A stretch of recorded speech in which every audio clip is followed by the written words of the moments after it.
अस्सलाम वालेकुम Pakistan, good morning Pakistan. आप देख रहे हैं सुबह की सोच, मेरे साथ है गजल अशरफ और मुझे कहते हैं हसनैन लियाकत। आप सबको कहेंगे खुश आमदीद और इस दुआ और इस उम्मीद के साथ कि आज जुमा मुबारक भी है और आपकी सुबह का आगाज़ भी हो चुका होगा। हसनैन, आपको भी, देखने वालों को भी, सबको जुमा मुबारक हो। आज अपनी खुसूसी दुआओं में आपने हम दोनों को ज़रूर याद रखना है, हमारी टीम को याद रखना है लाजमी तौर पर। और आज भी हमारे पास बहुत कुछ है, बहुत सारी बड़ी बड़ी डेवलपमेंट्स हैं जिस पर आज हम बात भी करेंगे आगे चलकर। लेकिन आगाज़ एज़ यूजुअल हमारा ट्रेंडिंग स्टोरीज़ के साथ होता है। सबसे पहली खबर ये है कि इस्लामाबाद हाई कोर्ट ने खाकरूब यानी कि जो सैनिटेशन जो काम होता है, जिसमें सफाई सुथराई का काम होता है, या फिर जो वर्कर्स होते हैं, स्वीपर होते हैं, क्लीनर्स होते हैं, उनकी असामियों के इश्तिहार में सिर्फ मसीही लिखने पर पाबंदी आयद कर दी है, यानी कि क्रिश्चियन। इस्लामाबाद हाई कोर्ट के जस्टिस इनाम अमीन मिन्हास ने ये फैसला किया है। फैसले में कहा गया है कि खाकरूब की असामियों की इश्तिहार में सिर्फ मसीही की बजाय शहरी लिखा जाए। सीवरेज वर्कर्स को जहरीली गैसों और जानलेवा माहौल में बगैर हिफाजती इंतजाम छोड़ देना संगीन गफलत होती है। अदालत ने यह भी हुक्म दिया कि सीवरेज वर्कर्स को मुकम्मल हिफाजती सामान और सहूलियात दी जाएँ। फैसले में अदालत ने सीवरेज वर्कर्स की हलाकतों में इजाफे पर इजहार तशवीश किया और मुल्क भर में जामे हिफाजती इक़दामात के लिए हिदायत भी जारी की। फैसले में मज़ीद ये भी कहा गया कि तमाम मुतल्लिका महकमे 2 माह में तफसीली अमल दरामद रिपोर्ट डिप्टी रजिस्ट्रार जुडिशल को भी जमा करा देंगे। बिल्कुल ऐसी है, ये बहुत ही अच्छी खबर है जो कि इस्लामाबाद हाई कोर्ट से हमें देखने को मिली है कि अब आप जब भी किसी ऐसे वर्कर की जो कि सफाई सुथराई का काम करता है उसमें मसीह बरादरी का नाम लिखा जाता था, अब उसके ऊपर पाबंदी लगाई गई है। उसके साथ आप शहरी लिखेंगे। और वैसे भी हमने देखा है कि जितना भी ये जेनेटोरियल स्टाफ होता है इसको पूरी दुनिया में बड़ी कदर की निगाह से देखा जाता है। और if I am not wrong, Japan में तो इनको मैनेजरियल टाइप कोई एक लफ्ज़ है जिसके साथ इनको पुकारा जाता है और इनको बुलाया जाता है, इनकी इज़्ज़त और ताज़ीम की जाती है। तो हमारे यहाँ भी इस तरह करना चाहिए क्योंकि काम है, ये उनकी जॉब है और ये हमारी भी इज्जत ज़्यादा होनी चाहिए। हमारा गंद फैलाया हुआ, कचरा फेंका हुआ, वो सफाई करते हैं। बिल्कुल ऐसी है। तो ये एक बड़ा अच्छा कदम है इस्लामाबाद हाई कोर्ट की जानिब से और मेरा ख्याल है कि इसके ऊपर पूरे पाकिस्तान में अमल दरामद होना चाहिए। खबर नौज़ात आगे बढ़ते हैं और आगे बढ़ते हुए आपको एक और अच्छी खबर देते हैं। पाकिस्तान वुमेन्स फुटबॉल टीम को पहली मरतबा फीफा सीरीज़ में शामिल कर लिया गया। पाकिस्तान फुटबॉल फेडरेशन PFF के जो समाजी राब्ते की वेबसाइट है X, वहाँ पर जारी बयान में उन्होंने कहा कि फ़ीफ़ा ने पाकिस्तान वुमेंस टीम को फ़ीफ़ा सीरीज़ में शामिल करने की मंजूरी दे दी है। PFF के इस बयान में मज़ीद कहा गया कि फ़ीफ़ा सीरीज़ में शमूलियत पाकिस्तान में वुमेंस फ़ुटबॉल की बढ़ती हुई तरक्की का एतराफ़ है और एक नए दौर का आगाज़ भी है। इससे खिलाड़ियों को इंटरनेशनल सतह के मुकाबले खेलने को मिलेंगे। वाज़ेह रहे कि फ़ीफ़ा सीरीज़ 2026 मार्च और अप्रैल में खेली जाएगी और ये वुमेंस सीरीज़ का आगाज़ ब्राज़ील, आइवरी कोस्ट और थाईलैंड में होगा और वुमेंस फीफा सीरीज़ के तमाम ग्रुप्स का ऐलान 2026 के अवाइल में मुतवक्के है। Date is a very good news for Pakistan women's football team. बिल्कुल जी, और तमाम ग्रुप्स का ऐलान भी अब 2026 में हो जाएगा उसके अवाइल में। और देखते हैं कि मज़ीद इसमें क्या क्या पेशरफ्त होती है। जैसे जैसे जो भी खबर आएगी, वैसे ओवरऑल ये बहुत अच्छी खबर है। आगे बढ़ेंगे और आपको ये खबर देंगे कि पाकिस्तान की तारीख में पहली मरतबा 2 गाड़ियों के फ़ज़ाई ई चलान करते हुए भारी जुर्माने आयद कर दिए। तफसीलात जो सामने आई उनके मुताबिक ट्रैफिक पुलिस ने सदर के मुख्तलिफ इलाकों में ड्रोन ऑपरेशन के जरिए फ़ज़ाई ई चलान का आगाज़ कर दिया। इस हवाले से DIG ट्रैफिक पीर मोहम्मद शाह ने बताया कि गलत पार्किंग करने पर 2 गाड़ियों पर भारी जुर्माने आयद किए। सदर ज़ेबुन्निसा स्ट्रीट पर दोनों गाड़ियों के फेसलेस टिकट जारी किए गए। दोनों कार मालिकान को 10-10 हज़ार के ई चलान जारी किए गए।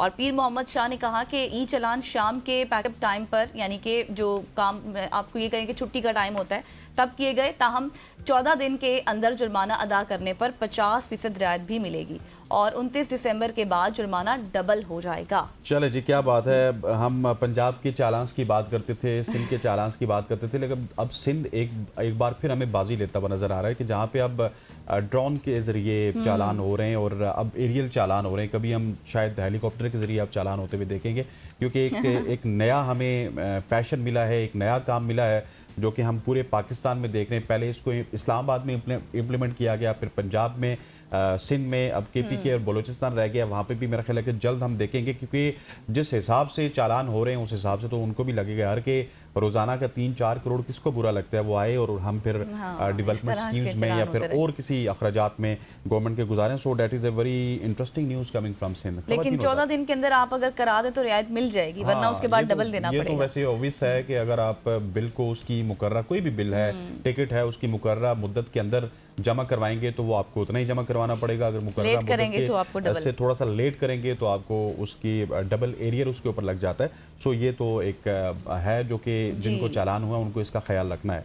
ख़वातीन हज़रात, एक और अच्छी खबर है सिंध से जो कि मैं आपके साथ शेयर करना चाहता हूँ। शर्जील मेमन ने ख़वातीन के लिए ईवी स्कूटर्स की तकसीम का दूसरा मरहला फौरी शुरू करने का हुक्म दे दिया है। सीनियर वज़ीर शर्जील इनाम मेमन की ज़ेर सदारत आम इजलास हुआ, जिसमें सेक्रेटरी ट्रांसपोर्ट असद जामिन, MD-SMTA कमल निज़ाम भुट्टो और दीगर हुकाम शरीक हुए। इजलास में सूबे भर में जारी और आइंदा शुरू होने वाले ट्रांसपोर्ट और मोबिलिटी मनसूबों का तफसीली से जायज़ा लिया गया, उसके ऊपर तबादला ख्याल किया गया।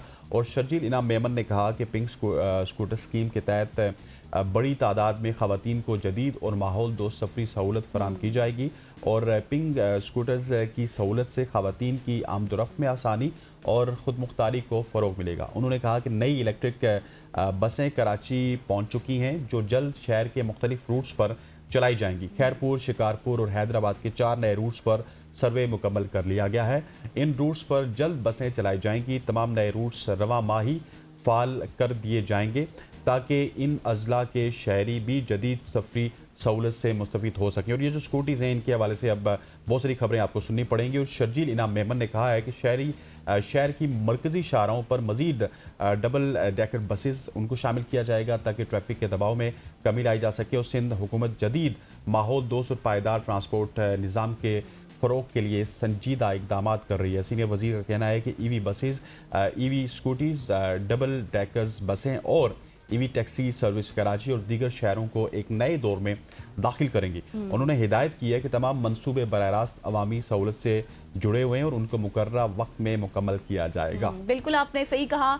ईवी बसेस हम देख लें, इस तरह की स्कूटीज़ देख लें, इनका पहला मरहला हुआ जिससे बहुत सी बच्चियों को मिली, अब दूसरा मरहला उसका स्टार्ट हो गया। फिर डबल डेकर बसेस के हवाले से हम जहाँ ई चलान्स की बात करते हैं ना, वहाँ इस तरह की भी चीज़ों को हमें जितना हम सराह सकें सराहना चाहिए, क्योंकि ये हमारे लिए ही बेहतरी है। अब इसमें आपको देखें ना कि कितना ज़्यादा क्लाइमेट चेंज जिस तरह से हो रहा है और कितने हम लोग, हमारी हेल्थ इफेक्ट हो रही है, कितनी बीमारियाँ फैल रही हैं, कितने वायरल्स अब इस तरह से आम हो चुके हैं जो कभी हुआ ही नहीं करते थे, महीने में या साल में एक दफ़ा हुआ करते। तो ये सब कुछ क्यों है? क्योंकि हमारी एयर जो है वो पोल्यूट है और इस वजह से इस तरह की बगैर जब आपका पेट्रोल नहीं लगेगा, धुआं नहीं उड़ेगा, इस तरह की चीज़ें नहीं होंगी तो आपका माहौल दोस्त जो है ना, वो जितने भी इकदाम किए जा रहे हैं वो आपकी हेल्थ के लिए बेहतर होंगे। तो ये ओवरऑल अच्छा इकदाम है। अब इसका दूसरा मरहला है, डबल डेकर बसेस के हवाले से भी बात की जा रही है, वो भी आ जाएंगी और हर आम शहरी भी उससे इस्तेफादा और मेरा ख्याल है कि वो जो चालान की हम अक्सर बात करते हैं ना कि हाँ। जब भी कोई भी गवर्नमेंट है चालान लेती है या कुछ ऐसा करती है तो उसको डेवलपमेंट की स्कीम्स में लगाना पड़ता है। और कराची में भी हमने देखा कि करोड़ों के चालान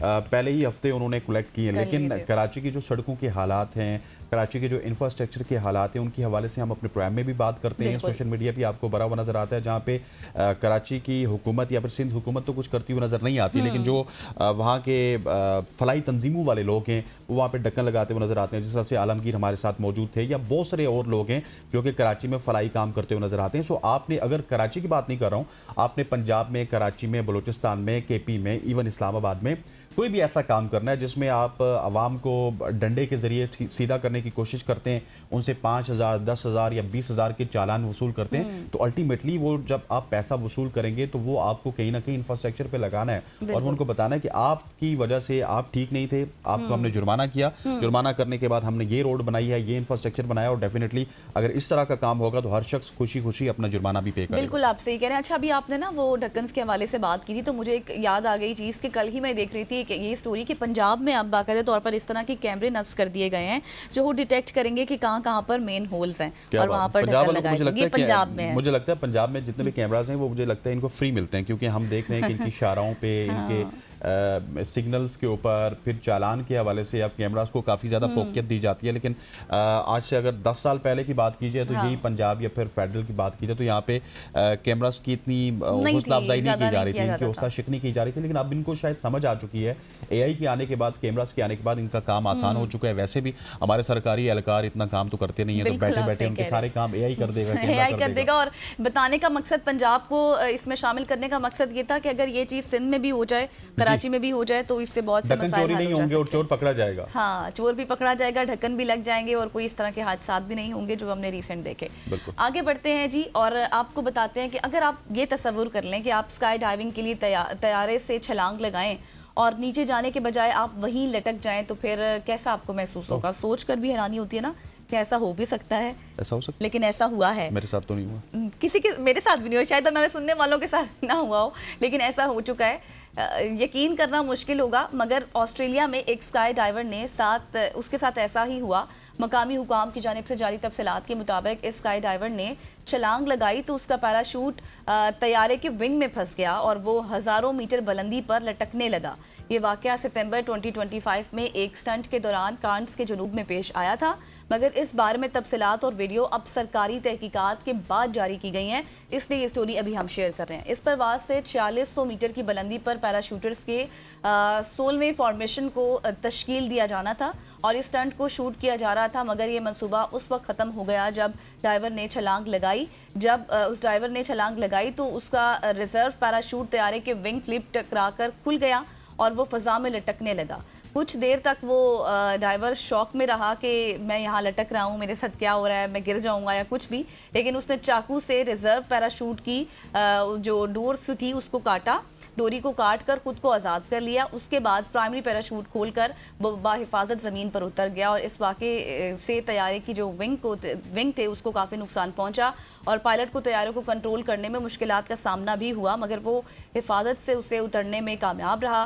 اور رپورٹ میں ڈرائیور یا دیگر افراد کے نام, ان کی عمر یا جتنی بھی تفصیلات تھی وہ نہیں بتائی گئی. بالکل ایسی ہے. اسکائی ڈائیو کے حوالے سے آپ کو یہ بتاتا چلوں کہ اب تو آپ کو تھائی لینڈ میں بھی اس طرح کے اسکائی ڈائیو نظر آئے گی, آسٹریلیا میں بھی نظر آئے گی, لیکن میں بات کروں آج سے کچھ 7-8 سال پہلے کی تو دبئی اسکائی ڈائیو میں ہمیں اسکائی ڈائیو کرنے کا موقع بھی ملا. وہاں پہ اسکائی ڈائیو ہمارے بالکل آفس کے قریب تھے تو ہم نے کہا یار یہ بھی کیا جائے, تھوڑا سا مہنگا شوق تھا, لیکن اس میں یہ ہے کہ اگر آپ اسکائی ڈائیو کرنا چاہتے تو آپ کے لیے اتنا مشکل نہیں ہے. آپ کو ایک اسکائی ڈائیور لے کے جائے گا اور آپ اس کے ساتھ بالکل حفاظتی بند میں بندے ہوتے ہیں.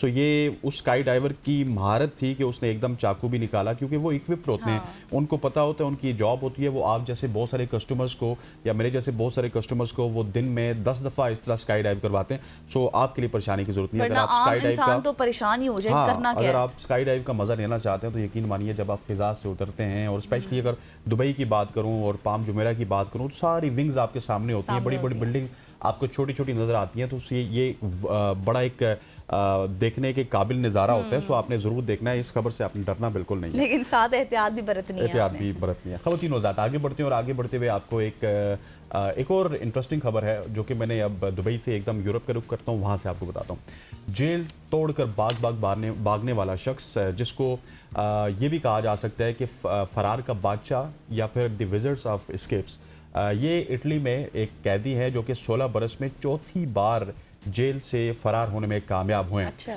ان کے بارے میں اگر بات کی جائے تو یہ اوپرا میکسیمم سیکیورٹی پریزن ان ملان, وہاں پہ قید تھے 41 سالہ قیدی جن کا نام ٹوما ٹالنٹ ہے, جنہوں نے ہالی ووڈ کے فلمی انداز میں فرار اختیار کی.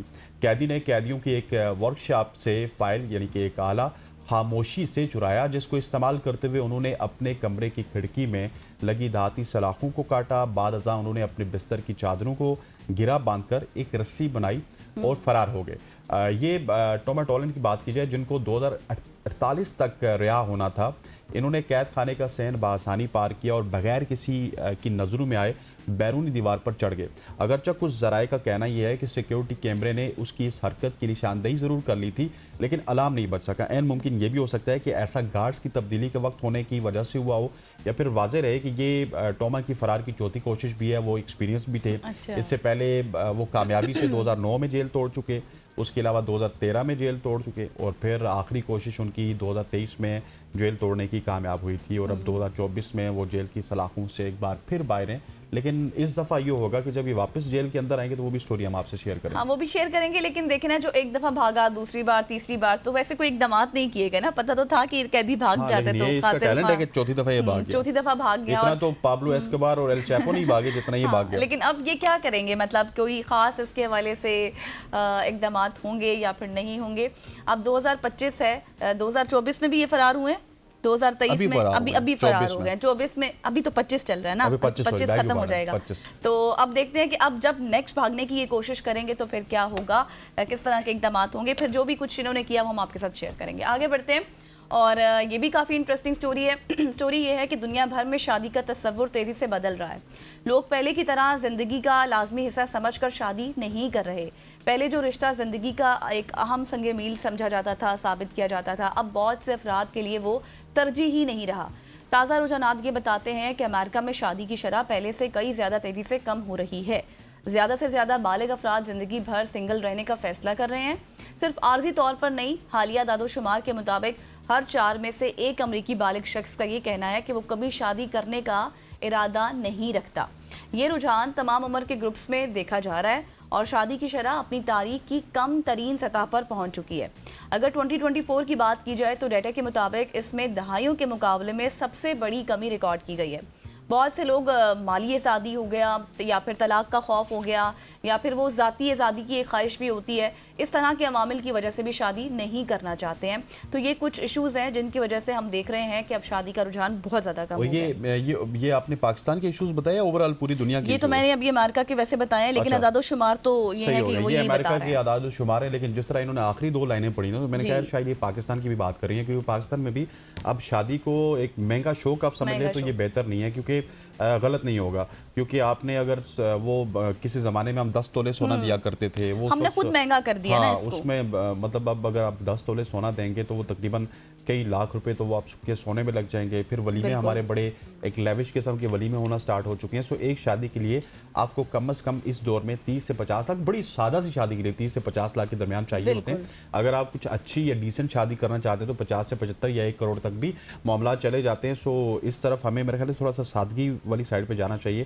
اگر سادگی والی سائڈ پہ جائیں گے تو ہمارے حالات بہتر ہو سکتے ہیں. خواتین و حضرات, یہاں پہ وقت ہوا چاہتا ہے ایک شارٹ سی کمرشل بریک کا. بریک لیں گے, بریک کے بعد جب واپس آئیں گے تو ملک کی سیاست میں اور بہت سارے کام ہو رہے ہیں, ان کے حوالے سے بات کریں گے. بس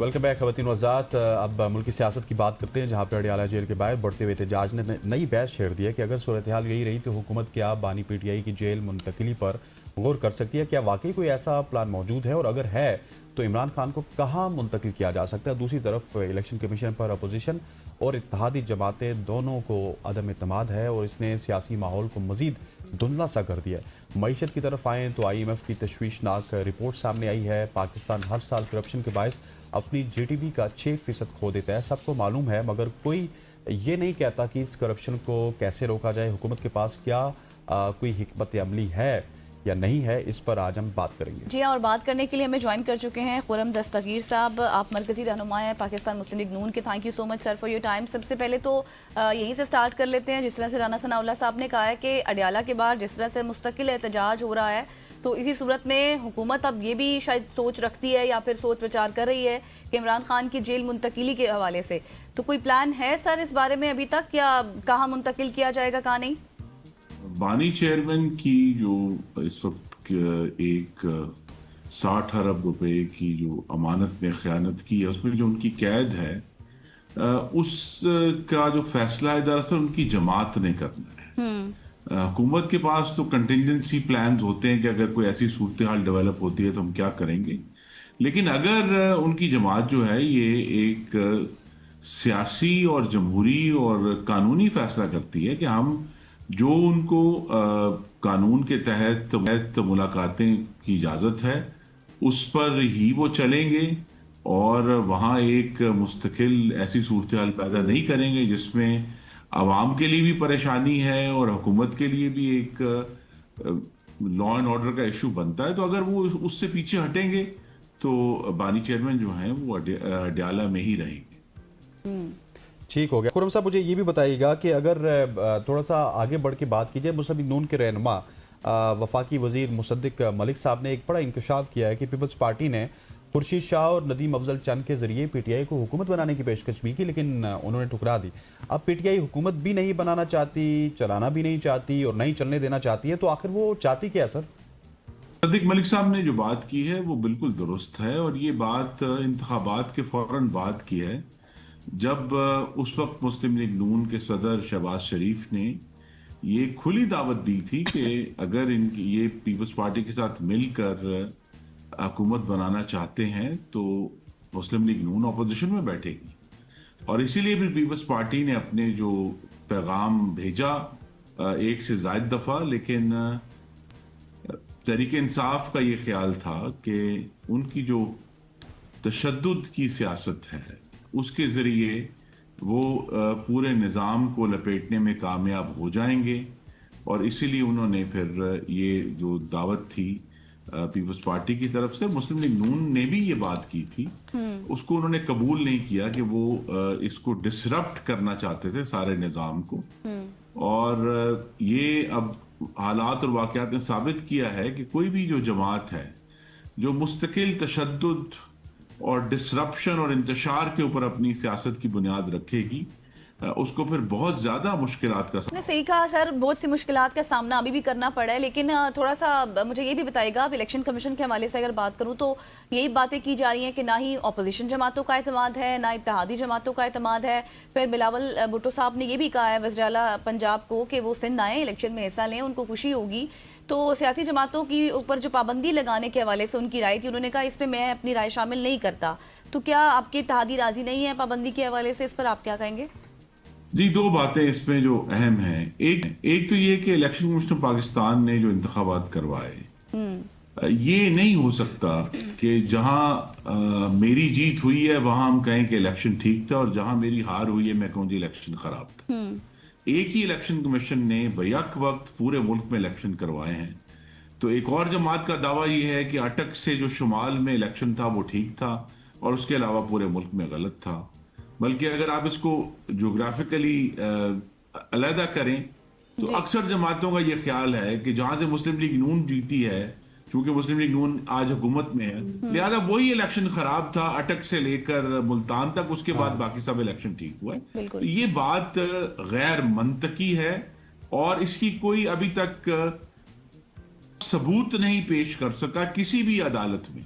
دیکھیے، ہمارے پاس صرف گفتگو ہے، ہمارے پاس نعرے ہیں، ہمارے پاس پریس کانفرنسیں ہیں، لیکن کسی بھی عدالت میں اب اس کو تقریباً 2 سال ہونے کو آ رہے ہیں، وہ ثبوت پیش نہیں کر سکے۔ تو الیکشن کمیشن کی جو کارکردگی ہے وہ اپنی جگہ پر ہے۔ جو بھی مختلف جماعتیں کہتی ہیں اس کے بارے میں ہمیں یہ بھی ہمیشہ یاد رکھنا ہے کہ آج کی جو چیف الیکشن کمشنر ہے، ان کی جو نامزدگی تھی اس عہدے کے لیے وہ اس وقت کے وزیر اعظم عمران خان نے کی تھی، اور ان کی یہ سجیشن تھی جس کو پھر leader of the opposition Shahbaz Sharif نے جو ہے وہ اس پہ ایگری کیا تھا، اور یہ کام ہو گیا تھا۔ ابھی بھی جو لیڈر آف دی اپوزیشن جو بھی ہوں گے، وہ اگر اس سیاسی عمل کو اور آئینی عمل کو آگے لے کر چلنا چاہتے ہیں تو نئے چیف الیکشن کمشنر کی تقرری ہو جائے گی۔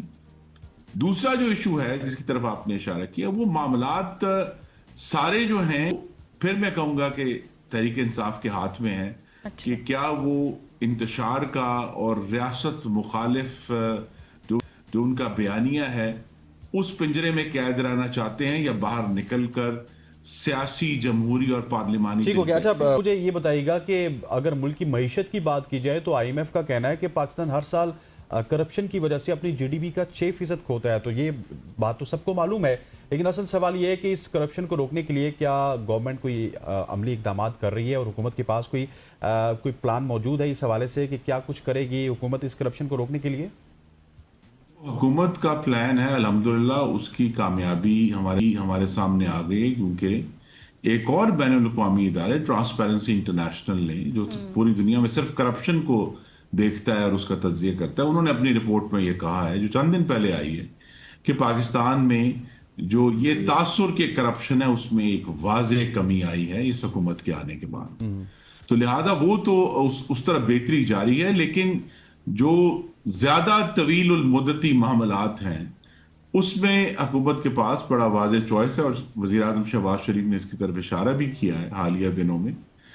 2 طریقے ہیں جی، ایک تو ٹرانسپیرنسی لے کر آنی ہے حکومتی معاملات میں، اور زیادہ سے زیادہ حکومتی معاملات کے بارے میں جو انفارمیشن ہے ہر سطح پر وہ ہمیں کل ٹیکنالوجی میں وہ تمام ٹولز موجود ہیں तो एक तो ट्रांसपेरेंसी के जरिए और दूसरा मामलात में कंपटीशन लाने के जरिए। तो ये अगर ट्रांसपेरेंसी और कंपटीशन राइज हुकूमत सिस्टमेटिकली करे, और अब ये फिर मैं कहूँगा कि बड़ा मौका है इस वक्त कि जो भी बड़े रिफॉर्म्स करने हैं वो शहबाज शरीफ और फील्ड मार्शल आसिम मुनीर की क़यादत में अब ऐसा माहौल है कि रिफॉर्म किए जा सकते हैं।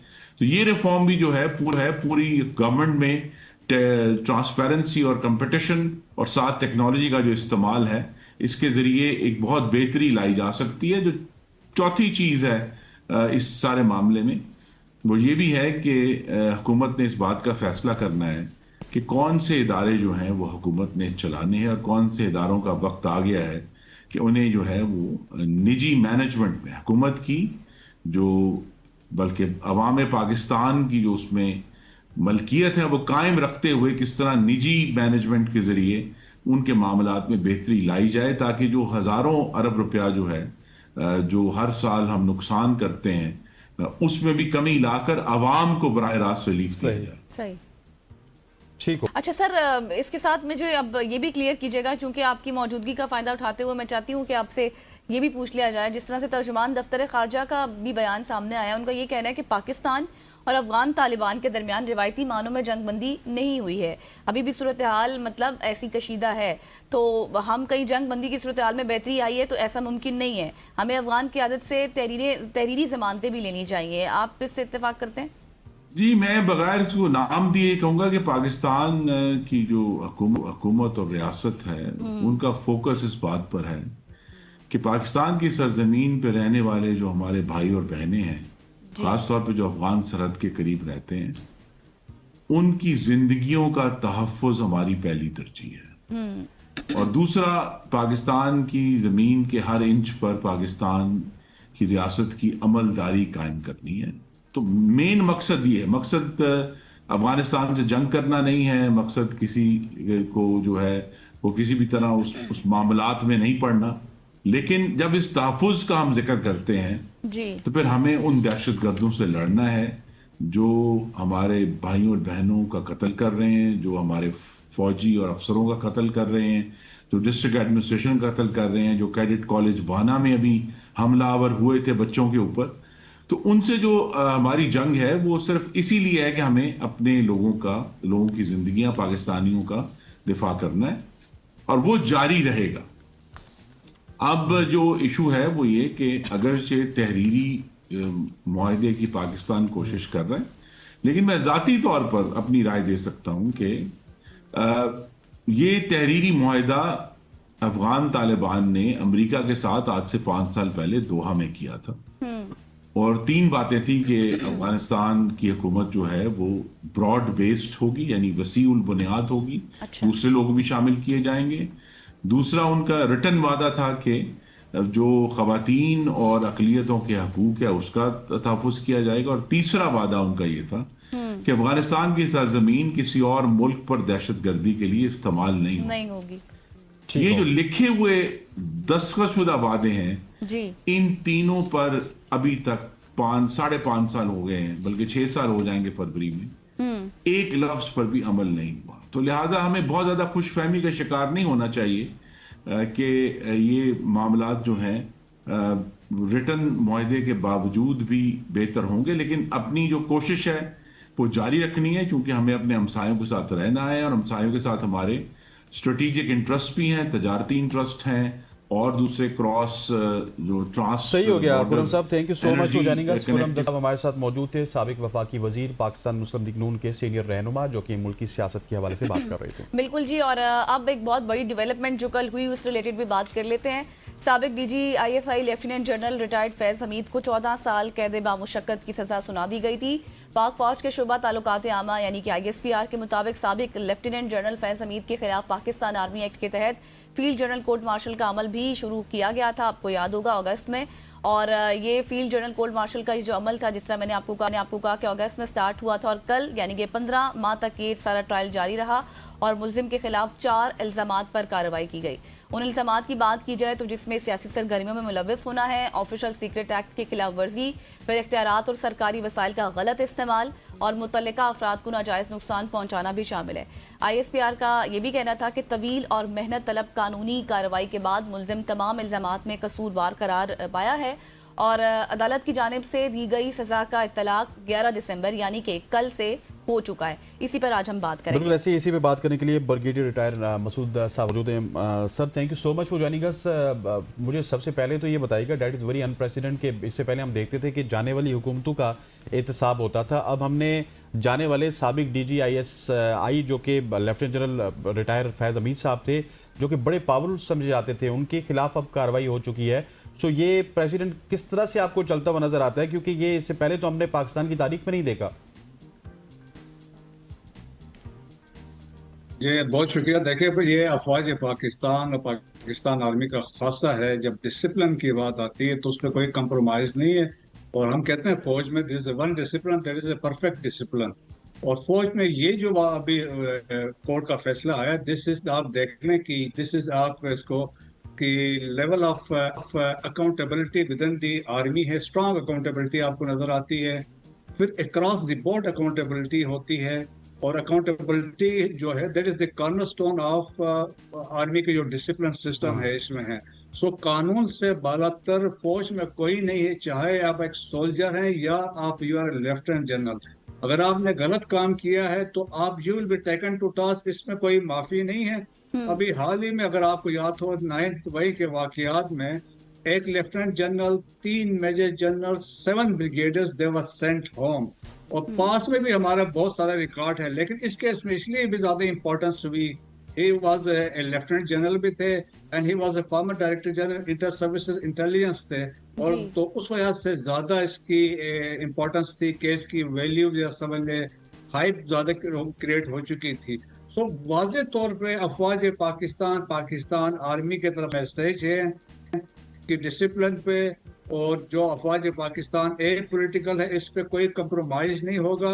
अगर आप पावर को अब्यूज करते हैं और या आप अपने उस लिमिट से बाहर निकल जाते हैं तो उस चीज में कोई उसमें एक्सेप्टेबल कोई चीज एक्सेप्ट होने की एक्सेप्टेबल नहीं है। और सो एक मैसेज है बाकियों के भी लिए भी कि अगर अफवाज पाकिस्तान में अकाउंटेबिलिटी सिस्टम है और ये लगातार है, और इसमें बहुत चीजें तो रिपोर्ट ही नहीं होती, जो फौज के अंदर सिस्टम चल रहा होता है जो बड़ा नीट एंड क्लीन है, मेरिट बेस्ड सिस्टम है। और बाकियों के लिए मैसेज है कि आप भी इसको फॉलो करें। ये हमारी जुडिशरी के लिए भी है, आपके एग्जेक्टिव के लिए भी है। अब पाकिस्तान में अगर हार्ड स्टेट बनना है तो सब ने इस पे अमल दरामद करना है, पाकिस्तान की सालमियत के लिए, पाकिस्तान की सिक्योरिटी के लिए। हर इदारे ने अपना इसमें किरदार अदा करना है, तब जाके हम पाकिस्तान को एक मुस्बित सिमत में लेके जा सकते हैं। बिल्कुल सर, जो अभी आपने बात की ना कि एक सबके लिए एक मैसेज भी है, अगर बात की जाए मतलब एक प्रेसिडेंट जिस तरह से सेट हुआ, देखा जाए तो हमारी तारीख की भी एक नुमाइंदगी करता है, क्योंकि माजी में शायद ऐसी कोई मिसाल नहीं मिलती। लेकिन अब जिस तरह से एक इल्ज़ाम इसमें था कि सियासी सरगर्मियों में जिस तरह से मुलव्वस होना, अब ये जिनके लिए हुए, जिनके साथ हुए, क्या उनके खिलाफ भी अब घेरा तंग होगा? जी हाँ, देखिए अब इसमें जो उन्होंने बात जो लास्ट पैरा की बात की है कि फोमेंटन जो आप समझ ले सियासी अफरा तफरी, इश्तियाल अंगेजी और उस तरह जो मामलात हैं, अब उस पर अलहदा एक ट्रायल होगा, और जिसमें लाइकली है कि इसमें हो सकता है अफवाज पाकिस्तान के रिटायर्ड लोग भी शामिल हो और सिविल साइड से भी लोग शामिल होंगे। और ये it will be a serious development इसलिए होगी क्योंकि इसमें बहुत सारे चार्जेस होंगे, नेशनल सिक्योरिटी को भी थ्रेट होगा, म्यूटिनी के भी मसाइल इसमें आ सकते हैं, और बहुत सारे लोग इसमें आएंगे और मजीद इसमें से सजाएं हो सकती हैं। सो आने वाले वक्त में जो आप देखें इसमें बहुत सारे लोग और इन्वॉल्व होंगे। बिल्कुल। अच्छा बरगीज़ साहब, मुझे ये बताइएगा, let's put it this way कि राइट नाउ पाकिस्तान तहरीक इंसाफ ये तासुर दे रही है कि इस वक्त की जो इस्टेब्लिशमेंट है वो गवर्नमेंट को सपोर्ट कर रही है। इस वक्त की जो इस्टेब्लिशमेंट है इसकी वजह से खान साहब अडयाला जेल में। सो आने वाले वक्तों में क्या फिर इस वक्त की इस्टेब्लिशमेंट के ऊपर भी इस तरह का इल्ज़ाम लगा दिया जाएगा कि उन्होंने गवर्नमेंट को आउट ऑफ दी बॉक्स जाके सपोर्ट किया था? ये प्रेसिडेंट इस तरफ तो नहीं चला जाएगा? देखें जी, ये एस्टेब्लिशमेंट चाहती है पाकिस्तान की सालमियत की बात करती है, ये एस्टेब्लिशमेंट पाकिस्तान की सिक्योरिटी को देखती है, ये एस्टेब्लिशमेंट देख रही है हम जो ईस्ट से थ्रेट है, वेस्ट से थ्रेट है, ये एस्टेब्लिश पाकिस्तान की इकानमी को बारे में फिक्रमंद है। ये एस्टेब्लिशमेंट चाहती है SIFC के थ्रू पाकिस्तान में डेवलपमेंट हो, बाहर से इन्वेस्टमेंट आए, और ये इन्वेस्टमेंट जो एस्टेब्लिशमेंट है ये एक पॉलिटिकल है, ये गवर्नमेंट ऑफ पाकिस्तान का एक इदारा है और गवर्नमेंट को मदद करना चाहती है एज ए मिलिट्री डिप्लोमेसी के तहत।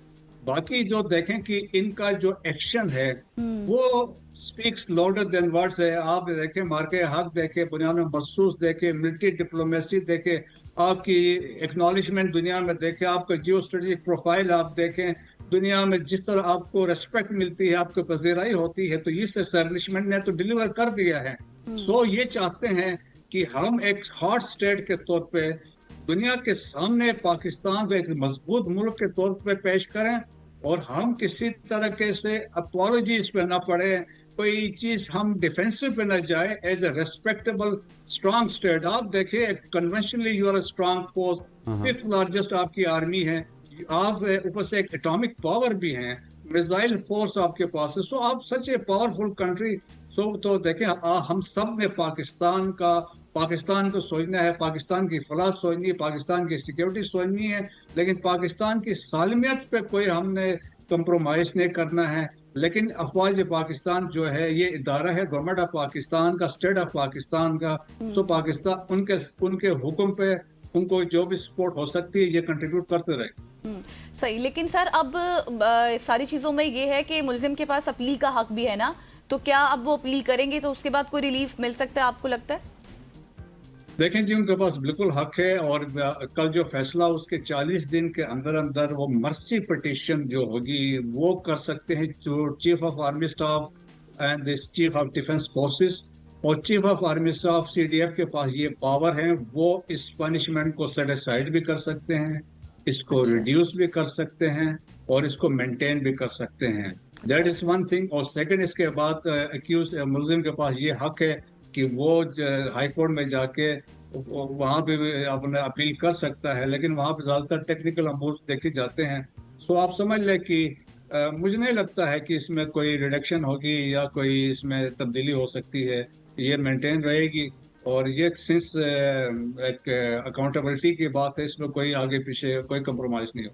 अच्छा बगीर साहब, मुझे ये भी बताइएगा कि अब जिस तरह से स्पीडी हमने देखा है ट्रायल इनका फैज़ हमीद साहब का, तो क्या आप समझते हैं कि अब हमारी अदालतें भी खान साहब के हवाले से कुछ फैसले करेंगी, मुतवक्के इस तरह के फैसले?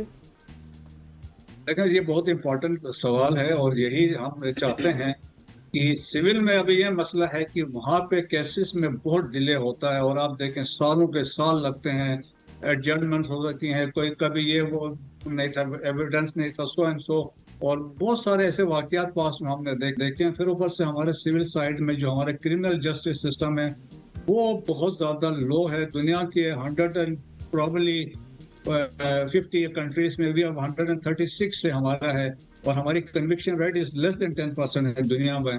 तो वो अब यही तवक्को है कि स्पीडी ट्रायल होने चाहिए।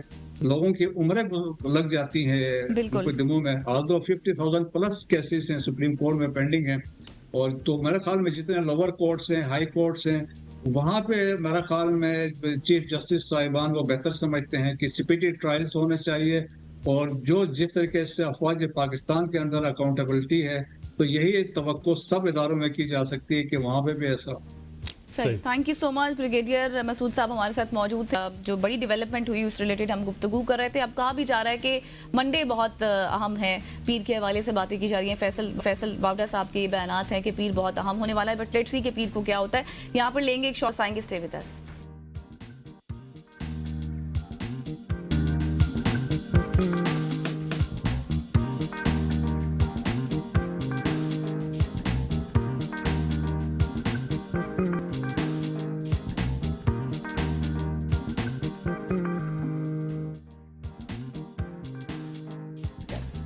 वेलकम बैक ख़वातीन और हज़रात। आज के प्रोग्राम में हम बात करेंगे एक ऐसे मसले के हवाले से जो कि सर्दी लगते ही हर घर में आपको नज़र आता है, काली खांसी اور پرانی کھانسی، سالوں سے لوگ اس بیماری کے ساتھ جیتے ہیں، کبھی دوائیں آزماتے ہیں، کبھی گھریلو ٹوٹکے، مگر کھانسی جاتی ہی نہیں ہے۔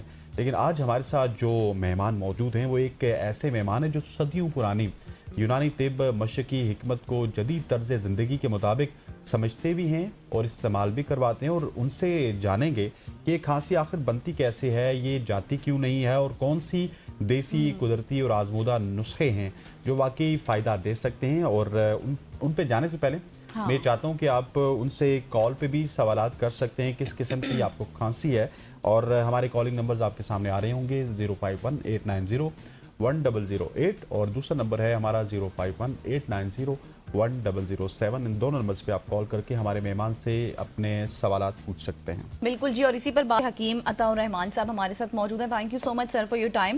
سب سے پہلے تو یہی بتائیں کہ جو کھانسی ہے، ہم تو اس کو عموماً عام سی کھانسی سمجھتے ہیں اور کوئی بھی سیرپ وغیرہ لے لیا، دوائی لے لی، ختم ہو گئی۔ یہ کھانسی پرانی اور کب کالی کھانسی بنتی ہے، کیسے بنتی ہے، پرانی کب ہوتی ہے، کیوں ہم کن چیزوں میں غلطی کرتے ہیں، احتیاط نہیں کرتے؟ بسم اللہ الرحمن الرحیم۔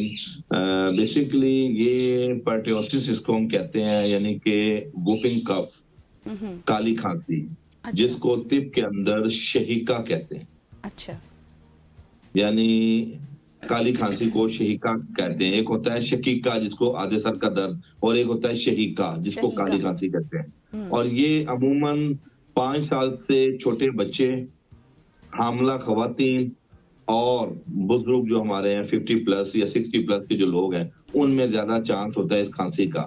اور بیسیکلی یہ ایک بیکٹیریل کف ہے، ایک بیکٹیریا ہوتا ہے جو آپ کے لنگز میں اٹیک کرتا ہے، جس کی وجہ سے آپ کی باڈی جو ہے نا اس کے اندر ایک ایسا ریئیکشن آتا ہے جو کہ آپ کو سیویئر پروکسی اسمال کف کی یعنی کہ شکل، یعنی کہ آپ کو رک کے اور مسلسل کھانسی ہوتی ہے۔ اور دوسرا اس کے اندر جو ہے نا ووپ، یعنی آپ کی کھانس کے جو لنگز کی اندر کی قدرتی ہوا ہوتی ہے وہ سب نکل جاتی ہے اور بالکل ڈرائی انوائرمنٹ رہ جاتا ہے، اور وہاں پہ جو ہے نا یہ اس کی دوسری سمٹم ہے۔ تیسرے نمبر پہ اس میں یہ ہوتا ہے کہ عمومی طور پہ یہ عام جیسے نزلہ زکام ہوتا ہے، بخار ہوتا ہے، ایسی شروع ہوتی ہے، لیکن ایک اہم علامت یہ ہے کہ کالی کھانسی کے پیشنٹ کی آنکھیں سرخ ہو جاتی ہیں اور آنکھوں سے پانی بہنا شروع ہو جاتا ہے۔ یہ اس کی بڑی نشانی ہے۔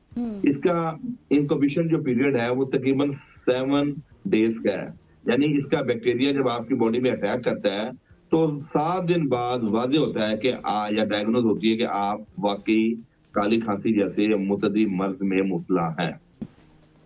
اچھا، مجھے یہ بتائیے گا کہ کالی کھانسی کے حوالے سے تو حکیم صاحب آپ نے بڑا پریسائزلی بتا دیا، لیکن کالی کھانسی ہوتی کیوں ہے اور کیا وجوہات ہوتی ہیں؟ کیا ہم وہ احتیاطیں نہیں کرتے ہیں جو ہمیں احتیاط کرنی چاہیے کہ کالی کھانسی کو اوائڈ کیا جا سکے؟ دیکھیں، پہلی بات یہ ہے کہ 5 سال سے چھوٹے بچے اور بالخصوص جو 1 سال کے بچے ہیں، چونکہ ہماری جو ویکسین ہے وہ 1 سال سے اوپر کے لوگوں کے لیے ہے، بچوں کے لیے ہے۔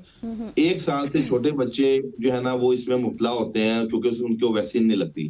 دوسرا خواتین کا میں نے عرض کیا کہ جو حاملہ ہے، یہ بیسیکلی ایک بیکٹیریا ہے اور یہ پاکستان میں بہت پایا جاتا ہے، بالخصوص کلائمیٹک چینجنگ کے اندر۔ کوئی ایک پیشنٹ جو ووپنگ کف کا شکار ہو، وہ اگر اپنا کہیں بھی کھانسے گا تو ایٹماسفیئر کے اندر اس کا بیکٹیریا ٹریول کرتا ہے اور کسی دوسرا شخص جو وہاں موجود ہے جس کی امیونٹی ویک ہے، یا جو حاملہ خاتون ہے، یا تیسرے نمبر پہ جو چھوٹا شیر خار بچہ ہے، تو یہ فل فور جو ہے نا متاثر ہو سکتے ہیں۔ تو بیسیکلی یہ بیکٹیریا ہوا کے اندر ٹریول کرتا ہے، اور اسی طرح مختلف لوگ جو پبلک پلیسز میں یا پبلک ٹرانسپورٹ میں جو بالکل جڑ کے کھڑے ہوتے ہیں، بیٹھے ہوتے ہیں، یا وہ انوائرمنٹ جہاں پہ آپ بہت قریب ہوتے ہیں پبلک ڈیلنگ میں، تو وہاں بہت احتیاط کی ضرورت ہے، کیونکہ ایک یہ بھی ذریعہ ہے کہ جب آپ کلائمیٹک چینجنگ میں آئیں تو آپ ماسک لگا کے جو ہے نا پبلک پلیسز میں جائیں تاکہ آپ ایسے متعدی مرض یعنی پھیلنے والے مرض سے بچ سکیں۔ صحیح۔ تو حکیم صاحب اس کا کیا علاج ہے، کس طرح سے آپ علاج کرتے ہیں اس کا، اور کب تک بہتری آ جاتی ہے؟ دیکھیں، علاج کے حوالے سے طب کے اندر ماشاءاللہ کالی کھانسی کا بہت کامیاب علاج موجود ہے الحمدللہ۔ سب سے پہلے تو آپ نے یہ شیور ہونا چاہیے ایک معالج کو کہ آیا کہ یہ کالی کھانسی ہی ہے، چونکہ کالی کھانسی کی جو علامات ہیں وہ عام جو پروڈکٹیو کف یا ڈرائی کف یا الرجک کف ہے ان سے ڈفرینٹ ہوتی ہے.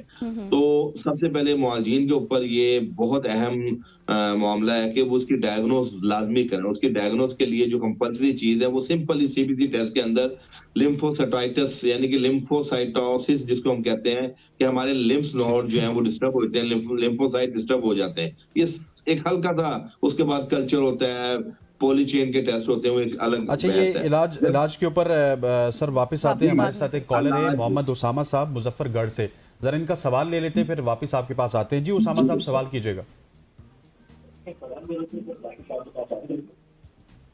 جی سوال کیجئے گا. السلام علیکم. جی وعلیکم السلام. جی اسامہ صاحب یہ پوچھنا تھا آپ سے. جی پوچھئے. کھانسی ہے, اگر گلا میں پتہ نہیں عجیب سی خراش ہے. اچھا اچھا بس یہی بیماری ہے آپ کو؟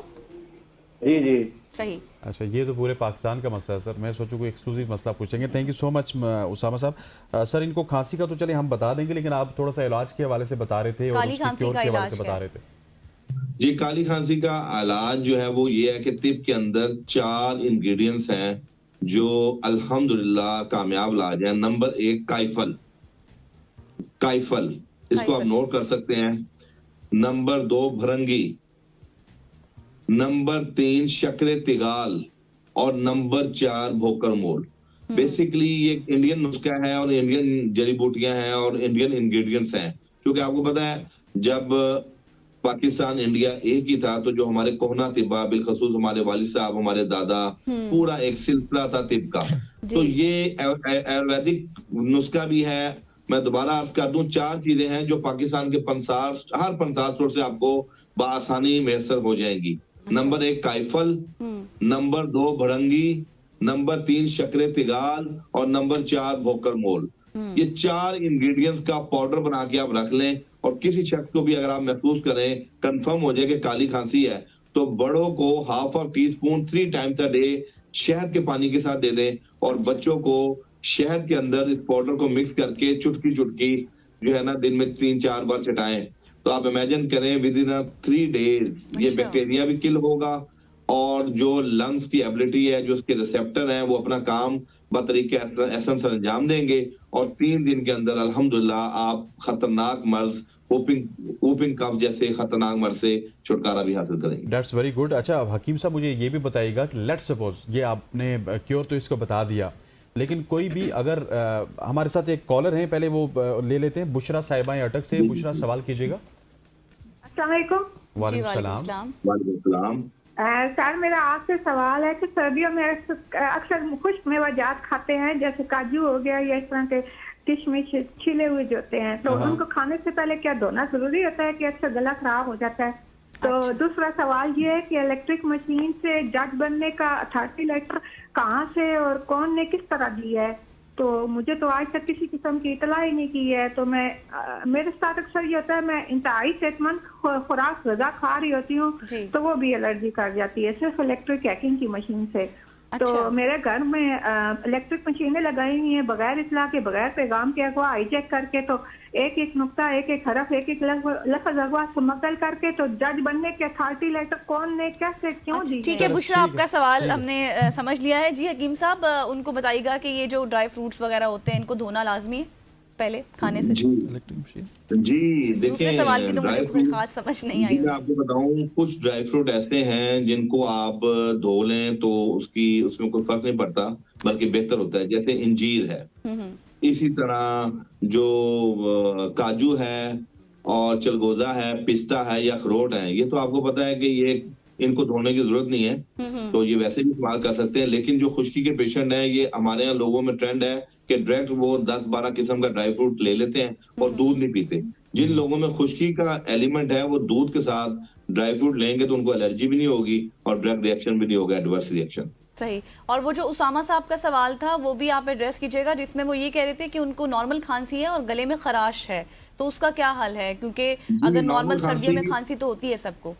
جی بالکل, نارمل کھانسی اور گلے میں خراش کے لیے ہم عموماً بتاتے ہیں کہ ہلدی, ملٹھی, سونف اور کٹ شیریں, یہ 4 چیزیں ہیں. ان کو ہم وزن لے کے तो इसका पाउडर शहद में मिक्स करके चाट लें। ये एलर्जी का क्लाइमेटिक चेंजिंग में अगर हल्दी, आपको मुलट्ठी, सौंफ और एक और कुट शीरी एक ऐसा इंग्रेडिएंट है जिसको नबी मेहरबान ने ये फरमाया कि जातुल जनब जब पसलियों का दर्द होता है या इम्यूनिटी डाउन होती है तो उस टाइम ये कुट शीरी एक लकड़ी की तरह की एक वो होती है और इसको आप पाउडर बना के इन तीनों चारों चीजों को जब आप इस्तेमाल करेंगे हर किस्म की खांसी में ये बड़ा मुआविन साबित होता है। इम्यूनिटी को एनहांस करता है और लंग्स की एबिलिटी को बेहतर करता है। तो ये उसामा साहब यूज कर सकते हैं। ये ठीक हो गया। और ये अगर आपने नोट नहीं किया, गजल ने नोट कर लिया, लेकिन मैं आपको बताता चलूँ कि आप हमारे यूट्यूब चैनल पे, फेसबुक पे जाएंगे तो वहाँ पे इसके बाद भी आपको इसकी रिकॉर्डिंग्स मिल जाएंगी। सर मुझे ये बताइएगा कि लेट्स सपोज अगर आप काली खांसी का इलाज नहीं करवाते हैं तो ये आपके जिस्म में और क्या क्या तब्दीलियाँ या फिर क्या कुछ बीमारियाँ ला सकती है? सर अगर काली खांसी का बर वक्त इलाज ना हो तो 1% जो लोग हैं, बच्चे हैं, वो मौत की तरफ उन्हें ये बीमारी ले जाती है। और दूसरे नंबर पे कॉम्प्लिकेशंस की बात करें तो काली खांसी को अगर ये बिगड़ जाए उस सूरत में टीबी का भी खदशा हो सकता है। उस सूरत में आप एक दमे के मुस्तकिल मरीज बन सकते हैं। और तीसरे नंबर पे जिस तरह कोरोना आप पे अटैक करता था और अपने माबाद असरात छोड़ जाता था, तो सेम इसी तरह काली खांसी का बर वक्त इलाज ना करने से जो कोरोना वाली सिम्टम है जिसके अंदर आपके ब्रेन के सेल्स मुतासिर होते हैं, जिसमें आप एंजाइटी डिप्रेशन में चले जाते हैं या जिसमें आपकी इम्यूनिटी बिल्कुल जीरो में आ जाती है और आपका वजन कम हो जाता है, ये तमाम अलामात उस सूरत में हो सकती हैं कि अगर आप काली खांसी वूफिंग कफ का बर वक्त ट्रीटमेंट ना करें। सही। और हकीम साहब ये भी बताइएगा कि अक्सर लोग होता है ना कि लोग एहतियात नहीं करते जब उनको काली खांसी हो, लाइक कोई ठंडी चीज़ों का इस्तेमाल करना, ठंडा दूध वगैरह पीना, तो किन किन चीज़ों से एहतियात बरतनी चाहिए? देखिए बहुत ज्यादा ठंडा पानी, कोल्ड ड्रिंक और इवन के दूध वगैरह, दही वगैरह या लस्सी वगैरह और चावल का जो इस्तेमाल है करते थे, इसको नहीं करना चाहिए क्योंकि इसमें आपकी बॉडी के अंदर कुछ रतूबात बनना शुरू हो जाती हैं। जब आप लिक्विड लेते हैं जूसेस की शक्ल में, दूध की शक्ल में या दूध सोडा वगैरह, तो उस सूरत में ये रतूबात मजीद ज्यादा बनती हैं। और इसमें जो इसका मैकेनिज्म ऑफ ट्रीटमेंट वो इसी तरह है कि सबसे पहले छोटी नालियां मुतासिर होती हैं और छोटी नालियों के बाद जो आपकी बड़ी जो नालियां हैं वहां आके इंजमात बलगम हो जाती है, बलगम रुक जाती है। और जब तक आपको वॉमिट नहीं होता, आप उस खांसी का जो एक अटैक होता है, जो फिट्स है, उससे बाहर नहीं निकल सकते। और आपको एक चीज और बताऊं कि बच्चों के अंदर अगर ये काली खांसी एग्रीवेट हो जाए अपने इंक्यूबेशन पीरियड के बाद भी 10-12 दिन बढ़ जाए और आपको डायग्नोज ना हो और इसका प्रॉपर ट्रीटमेंट ना लें तो वो बच्चे फिट्स में चले जाते हैं, झटके लगना शुरू हो जाते हैं, जो कि उनके लिए जानलेवा साबित हो सकता है। सही हो गया। थैंक यू सो मच हकीम साहब। हकीम अताउर रहमान साहब हमारे साथ मौजूद थे जो कि काली खांसी के हवाले से, उसके क्योर के हवाले से बात कर रहे थे। यहाँ आता एक शॉर्ट सी कमर्शियल ब्रेक का ब्रेक लेते हैं, वापस आते हैं, हमारे साथ रहिएगा।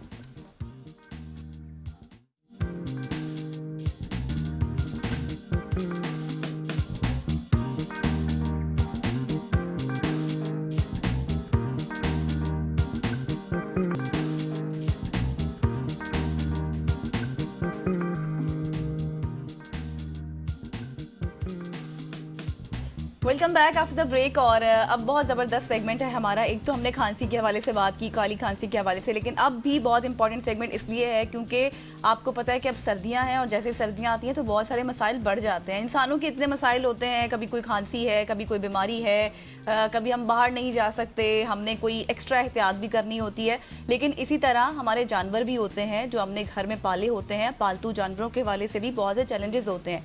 जैसे हम गर्म कपड़े पहनते हैं, बेहतर खुराक और हमारी इजाफी देखभाल होती है, बिल्कुल वैसे ही हमारे पेट्स जो होते हैं, चाहे हमने घर में बिल्लियाँ पाली हों, चाहे हमारे पास डॉग्स हों, चाहे हमारे पास रैबिट्स हों, या फिर हमारे कुछ ऐसे परिंदे जो हम घरों में रखते हैं, उनके ऊपर भी ख़ास तवज्जो की उनको ज़रूरत होती है, मोहब्बत की, शफ़क़त की, हिफाजत की।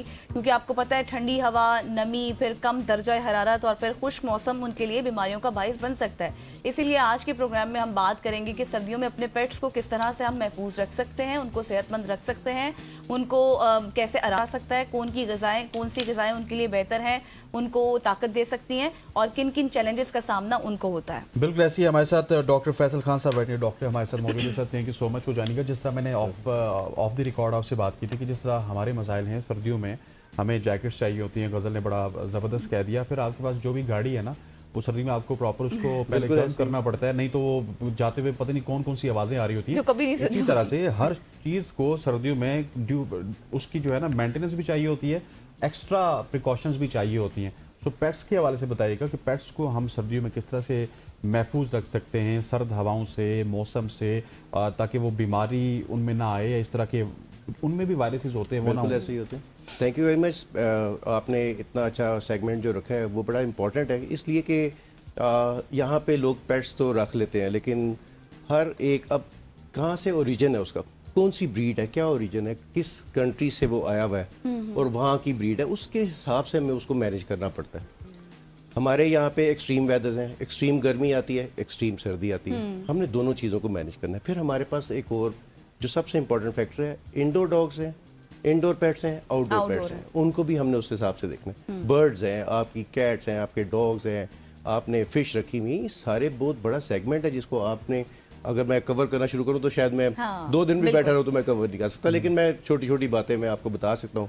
जैसे आउटडोर डॉग्स हैं, उनमें अभी हम तो सर्दी की बात ही करेंगे क्योंकि सर्दियाँ हैं, तो एटलीस्ट उनको प्रॉपर शेड की ज़रूरत है, उनको प्रॉपर शेड दिया जाए, क्योंकि रात को जब सर्दी ज़्यादा बढ़ती है तो वो डैम की वजह से वो बीमार हो जाते हैं, तो उनको एक शेड देना बहुत ज़्यादा ज़रूरी है। शेड के प्लस आपने उनका कैनल इतना हो कि कंफर्टेबल उनके लिए इतने साइज पे हो, वो पेट के हिसाब से है कि वो उस पर अंदर थोड़ा बहुत मूव भी कर सके, और आप उसकी जितनी भी, अब आपने अगर कैनल बनाना है, आप ये तो नहीं कर सकते कि आप सर्दी के लिए बनाए, गर्मी के लिए बनाए, तो आप गर्मियों के लिए आपने ऑब्वियसली आपने जो कैनल जो भी केज बनाया होगा उसकी साइड्स ओपन होंगी, तो आप सर्दियों में उसको कवर करें, उसको कवर करें, और वो नॉन पोरस से करें। आप ये कवर नहीं कर सकते आप उसको कि आप उसको, लोग कहते हैं जी कपड़ा डाल दे, तरपाल डाल दे, नहीं, जो पोरस हैं जिनमें से एयर जा सकती है, जब एयर अंदर जाएगी तो आप कई दफ़ा तो लोग कहते हैं जी हमने रज़ाई डाली हुई है, it doesn't make sense at all. उससे बेहतर तो आप प्लास्टिक की शीट लगा देना, तो उससे कोई 80% ज़्यादा बेहतर है वो। अच्छा, तो अब ये चीज़ एक बिल्कुल छोटी सी चीज़ है, आप एक इतनी सब कुछ बनाए, सब कुछ अपने तौर पे करो, आपको ये पता ना चले कि ये अभी भी इसको ठंड लग रही है। नंबर 1 तो ये हो गया कि आपने केज को किस तरह कवर करना है। नंबर 2 ये है कि आपने जो केज है उसमें उसकी बैठने की जो जगह है वो भी एक प्रॉपर होनी चाहिए। अच्छा, अब वो ये नहीं कि आप इतनी स्पेस होनी चाहिए ना, वो नहीं, प्रॉपर जगह उसकी ऐसी होनी चाहिए जहाँ वो बैठ सके। स्पेस तो आपको बता दी मैंने, वो ऐसी जगह हो जहाँ पे वो बैठे तो उसको जमीन से ठंड ना ऊपर आए, ठंडा हो जाएगा ना, जमीन पे बैठेंगे तो ठंड हो जाएगी। उसमें ये है कि बेहतर है कि आप जो वुड होती है ना, लकड़ी, उसकी जो शीट्स होती हैं बड़ी, वो आप उस पर डालें, क्योंकि वो एक ऐसी चीज़ है जो ना गर्मी में गर्म होती है ना सर्दियों में ठंडी होती है, तो वो उसको ठंड नहीं लगेगी। अब ये एक फैक्टर हो गया।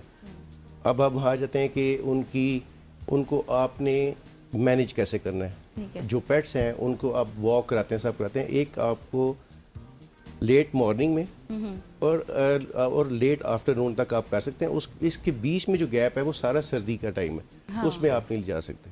सही।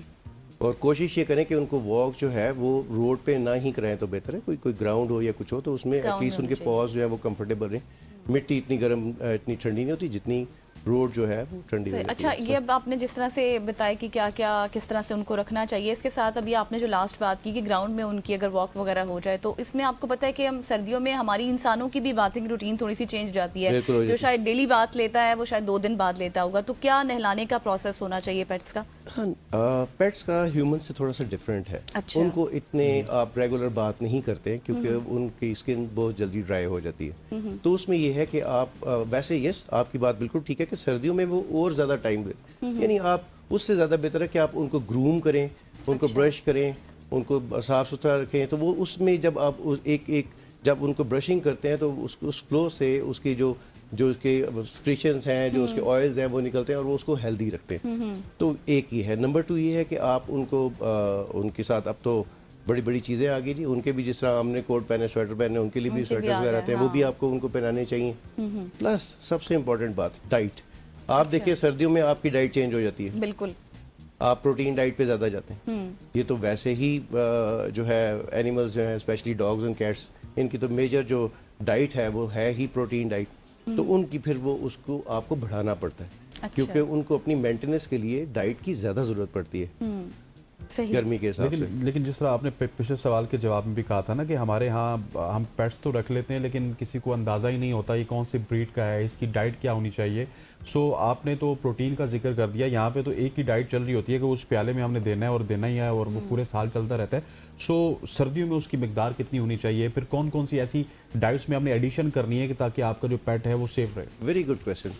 अब बात ये कि इसमें सबसे इम्पोर्टेंट बात ये कि आप देखिए, आपने बात की कि कितनी खुराक बढ़नी चाहिए. अब आपको ये भी तो पता होना चाहिए कि उसका साइज़ कितना है डॉग का या कैट का, कितने केजी का है. उस हिसाब से अब जो फॉर्मुलेटेड फूड्स जितने आते हैं ना, दे रियली गुड, बड़े बड़े अच्छे फूड्स आते हैं. और मैं ये सजेस्ट करूँगा कि आप फॉर्मुलेटेड फूड्स की तरफ ही जाएँ.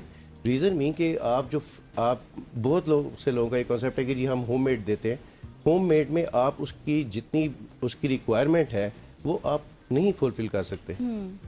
सही. कई इवन के बड़ी आपको मैं बात बताता हूँ जो आपके लिए बड़ी इंफॉर्मेटिव होगी कि कैट्स में टॉरिन की वजह से उनको हार्ट के इश्यूज आना शुरू हो जाते हैं. अच्छा. अब आप कहाँ से डाइट में टॉरिन लेके आएंगे? आप एक प्लेमैन के लिए तो ये सोचना कि टॉरिन किधर से लेके आऊँ, टॉरिन है किसमें, उसको सर्च करें, तो ये तो बड़ी प्रॉब्लम है. तो इससे तो बेहतर ये है कि आप फॉर्मुलेटेड फूड लें और बड़े बड़े अच्छे ग्रेड के फूड आते हैं, आप उनको दें और उस पर मेंटेन करें. हाँ, सर्दियों में आप वाली बात है, उसकी थोड़ी सी क्वांटिटी आप बढ़ा देंगे उसके हिसाब से, और वो भी उस पे उन्होंने उसको गाइडलाइंस दी होती हैं प्रॉपर्ली उसमें. और अगर सडन किसी ऐसे पेट को जो आपके घर में है, डॉग है, कैट है, हाइपोथर्मिया हो जाए तो उसके लिए फर्स्ट एड क्या होनी चाहिए? फर्स्ट एड में आप जो उसके वो थर्मल जो आते हैं ना हीटिंग पैड्स, वो आप फौरन से पहले लगा देते हैं. सही. और हीटिंग पैड्स को भी आप एक नॉमिनल उस पर करते हैं ताकि हीटिंग पैड वैसे ही इतने अच्छे बने होते हैं कि उसमें वो ग्रेजुअल उसको ऊपर लेके आते हैं और वो बड़े अच्छे तरीके से आप उसको कवर करेंगे. आप उसको अपने रूम का भी हीटिंग ऑन करेंगे, हीटिंग पैड भी लगाएंगे. ये हाइपोथर्मिया ऐसा सीरियस थिंग, डेथ हो जाती है. ठीक हो गया. अच्छा डॉक्टर साहब, हमने देखा है कि हमारे यहाँ अक्सर लोगों ने पेट्स रखे होते हैं लेकिन वो उसको डॉक्टर के पास नहीं लेके जाते. जब वो बीमार होता है तो अपने ही टोटके वहाँ पे भी चल रहे होते हैं, जिस तरह से यहाँ पे हम घर में ही टोटके चला रहे होते हैं. सो डॉक्टर के पास लेके जाना कितना ज़रूरी है? पेट के आपने टेस्ट करवाने हैं, वो कितना ज़रूरी है? फिर जिस डाइट की आप बात कर रहे हैं, लेट सपोज आपको अगर नहीं पता तो आप उसके डॉक्टर के पास चले जाए तो वो आपको डाइट भी तो बता सकता है. डॉक्टर सारी गाइडलाइंस देते हैं जी. हमारे पास कोई पेट आता है तो एक एक चीज़ उनको बताते हैं. सबसे पहले हमारा फर्स्ट क्वेश्चन ये होता है जी आप इंडोर है आउटडोर है? अच्छा. इवन की कैट भी होता है, हम कहते हैं कि इंडोर है या इंडोर आउटडोर है, क्योंकि के जो आउटडोर कैट्स हैं वो अंदर भी आते हैं, बाहर भी जाते हैं. हम उनसे क्वेश्चन ही करते हैं उनकी हेल्थ के, उनकी डिवर्मिंग के, उनकी बॉडी पे फ्लीज या टिक्स हैं उसके लिए एक प्रिकॉशनरी आपको एवरी सेकंड मंथ आपको या एवरी मंथ आपको लगवाने पड़ते हैं. डिपेंड नहीं करता कि एनिमल का एक्सपोजर किस तरह का है. तो हम सारी गाइडलाइंस देते हैं किसी को भी. और बहुत अच्छे सारे वेट्स हैं, आपको अच्छी तरह गाइडलाइन देंगे, अच्छी तरह गाइड करेंगे, आपको बताएंगे कि आपने क्या क्या करना है उनके साथ. ये बहुत ज़रूरी चीज़ें हैं. जहाँ तक रहा कि सेल्फ मेडिकेशन का, तो सेल्फ मेडिकेशन मैं समझता ही नहीं हूँ कि चाहे वो ह्यूमंस में हो चाहे एनिमल्स में वो की जाए. वो हमारे पास बड़े बड़े सीरियस केसेस आते हैं, ओवरडोज हो जाती हैं और फिर वो बेचारे सर्वाइव ही नहीं करते, उनके लिवर डैमेज हो जाते हैं. कैट्स में उनकी किडनीज का बड़ा इशू हो जाता है. तो बात ये कि आपको तो अब माशाल्लाह मैंने ये अब लोगों को बहुत अवेयरनेस है जी. मुझे इस बात की बड़ी खुशी है. इस बिन 30 इयर्स के मैं प्रैक्टिस कर रहा हूँ, लेकिन अब मुझे आके तसल्ली है कि मैं बड़ा खुश हूँ कि लोगों को अवेयरनेस है और लोग समझते हैं अब बहुत चीज़ों को. सही. और अपने से ज़्यादा अपने पेट का ख्याल रखते हैं, तो मुझे इस बात की खुशी है जी. होनी भी चाहिए सर. अगर आपने एक चीज़ रखी है तो उसकी एहतियात भी करें. ये कफ वगैरह या फिर जिनको फ्लू वगैरह हो जाता है पेट्स को, ये भी कॉमन है पेट्स में? बड़ा कॉमन है. जो एक्सपोज हो जाते हैं तो उनको कोल्ड की वजह से ज़्यादा होता है. हाँ, विंटर उसके बाद जब इम्यूनिटी लो होती है तो किसी किस्म का भी बैक्टीरिया अटैक कर सकता है. उस हिसाब से फिर उनके प्रॉपरली टेस्ट होते हैं, उनके एक्सरेज होते हैं, उनकी अगर हमें ज़्यादा ज़रूरत पड़े तो हमें कल्चर भी करना पड़ता है. हम कल्चर भी करके उसका एक एग्जैक्ट डायग्नोसिस भी करना पड़ता है हमें समटाइम्स, क्योंकि कई दफ़ा बहुत सीरियस केसेस आ जाते हैं और वो रेजिस्टेंट हो जाते हैं बैक्टीरिया को, बग्स ऐसे होते हैं. फिर हमें उसको फर्दर यानी आप जितना भी आगे जाना चाहें आप जा सकते हैं. पाकिस्तान में अब वेटनरी प्रैक्टिस बहुत अच्छी है. सही. And I am satisfied, I am happy. अच्छा डॉक्टर साहब, मुझे ये भी बताइएगा कि पाकिस्तान में अभी भी वो वाले लोग भी रहते हैं जो कहते हैं इनका क्या ख्याल रखना, ये तो जंगल में पड़े होते थे, हम इनको घर में ले आए. अब देखिए कभी कभार ये हमारे बेडरूम में भी होते हैं, बस इनको बाहर फेंक दो रात के वक्त. तो उन लोगों को एजुकेट करने के लिए भी कुछ कर रहे हैं? उन लोगों को एजुकेट करने के लिए आप लोग हैं जी. इसी तरह के आप प्रोग्राम्स करें और बारी बारी करें, लोगों को बताएं. बहुत सारे लोग हैं, मैं मुझे भी जी मुझे इस चीज़ का अंदाज़ा है कि वो क्रिटिसाइज़ करना जो है क्रिटिसाइज़ करना अच्छी बात नहीं है. मेरा ख्याल है उससे ज़्यादा बेहतर ये कि हम उन लोगों को ان کی اویئرنیس ہونی چاہیے. دیکھیں کسی چیز کی بھی کوئی بھی چیز ہے, یہ صرف ویٹنری پریکٹس نہیں ہے, آپ کی دنیا میں کسی چیز کا بھی نام لیں, اویئرنیس جو ہے وہ صرف آپ لوگوں کے تھرو ہی ہو سکتی ہے, اور کوئی طریقہ ہے نہیں ہے. میں جتنی مرضی لوگ کی کاؤنسلنگ کروں گا, کتنے لوگوں کا لوں گا, لیکن آپ کے پاس ایک فورم ہے جس پہ آپ ان کو میسج کنوے کر سکتے ہیں, اور لوگ سنیں گے اور لوگوں کو پتہ چلے گا کیا کرنا ہے. صحیح. تو یہی that's the only way. Lastly مجھے یہ بتائیے گا, یہ جو برڈز آنرز ہوتے ہیں ان کے لیے کیا احتیاطی تدابیر ہونی چاہیے, کیونکہ سردی میں ہم نے دیکھا ہے برڈز بھی جلدی متاثر ہو جاتے ہیں. برڈز کی بڑا سیریس ایشو ہے. یس, برڈز کو آپ کو بڑا وارم رکھنا پڑتا ہے. ان میں یہ ہے کہ میں ان کو کہتا ہوں کہ پراپر اس کے, جس طرح میں نے کہا تھا کہ آپ پلاسٹک سے کور کریں, ان کے کیجز کو بھی پلاسٹک سے کور کرنا چاہیے. پلس ان کی کیجز جو ہے نا وہ سائز میں بڑے ہونے چاہیے. جو ہمارے یہاں کانسیپٹ ہے یہ چھوٹے چھوٹے کیجز کا, یہ غلط ہے. پلس برڈز کو کبھی بھی آپ جو جتنے بھی اسٹیل کے, آئرن کے یہ بنے ہوتے ہیں, اس پہ بیٹھنے کے لیے بھی نہیں ان کے ہونے چاہیے. ان کی نیچرل جو آپ کی ووڈ ہوتی ہے, اسٹکس ہوتی ہیں, وہ آپ کی نیچرل اس میں ہونی چاہیے, تاکہ ان کے پاؤں بھی خراب نہ ہو, یہ چیزیں ہو. پھر کورڈ ہو, آپ نے ان کے اندر کیج میں باقاعدہ کوئی ہیٹنگ کوئی سسٹم لگا ہو, اس میں ملٹیپل وہ آتے ہیں, لیکن اس میں آپ نے ہیٹنگ بھی لگانی ہے تاکہ وہ ذرا وارم رہیں. برڈز کو جو ہے سردی وہ بہت زیادہ خراب کرتی ہے. ٹھیک ہو گیا ڈاکٹر صاحب, thank you so much for joining us. خواتین وزیر ڈاکٹر فیصل خان صاحب موجود تھے جو کہ پیٹس کے حوالے سے ہمیں گائیڈ لائنس بھی دے رہے تھے, اور ہمیں کون کون سی احتیاطیں برتنی چاہیے اپنے پیٹس کے ساتھ اس حوالے سے بھی ہمیں بتا رہے تھے. یہاں پہ وقت ہو جاتا ہے ایک شارٹ سی کمرشل بریک کا. بریک لیتے ہیں, واپس آتے ہیں ہمارے ساتھ.